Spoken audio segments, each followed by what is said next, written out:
ku soo dhowaada golo kaab oo ah hindise madani ah islamarkaana loogu talagalay xoojinta ka qaybgalka muwaadiniinta iyo la xisaabtanka baarlamaanka Soomaaliya.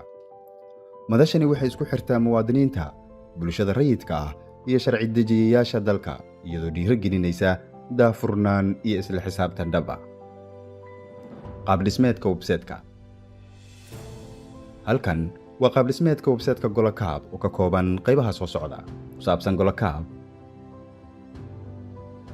Golaha Shacabka Baarlamaanka Jamhuuriyadda Federaalka ee Soomaaliya, xubnaha baarlamaanka jamhuuriyadda, shaqooyinka kala duwan ee golaha shacabka, waxqabadka golaha, dowlad goboleedyada xubnaha ka ah federaalka, warbixinada la xiriira fadhiyada golaha shacabka, maqaalada iyo fagaaraha muwaadiniinta, xubnaha iyo fariimaha shacabka. Qaybtani waxay soo bandhigaysaa hoggaanka baarlamaanka iyo xildhibaanada. Muwaadiniintu waxay halkan ka raadi karaan xildhibaanadooda iyagoo u diri kara fariin dadweyne oo toos ah si ay u gaarsiiyaan talada iyo tabashada ay qabaan. Guddiyada iyo kulamadooda. Guddiyada joogtada ahi waxay door muhiim ah ka ciyaaraan dib u eegista sharciyada iyo la xisaabtanka hay'adaha fulinta. Golo kaab waxay kuu oggolaanaysaa inaad la socoto kulamada guddiyada iyo doodaha ku saabsan hindise sharciyeedyada iyo shuruucda. Madashu waxay la socotaa marxalad kasta oo uu maro hindise sharciyeedku, laga bilaabo akhrinta koowaad ilaa saxiixa madaxweynaha. Sidoo kale, waxaad halkan ka helaysaa kaydka shuruucda dalka laga soo bilaabo sanadkii 1960 ilaa maanta.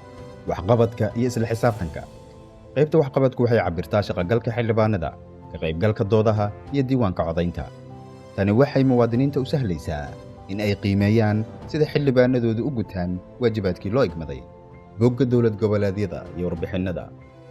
Dowlad goboleedyada federaalku waxay leeyihiin baarlamaan heer gobol ah, kuwaasoo mas'uul ka ah sharci dejinta gobollada.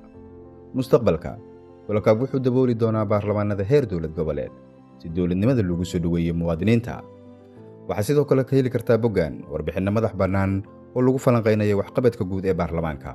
Golo kaab waa buunta isku xirta muwaadinka iyo golayaasha lagu jaangooya masiirka qaranka. Booqa madashayada oo la soco xogta dowlad dhiska dalka, kana dhig codkaaga mid wax beddela. Golo kaab, daahfurnaanta sharci dejinta iyo ka qaybgalka muwaadinka.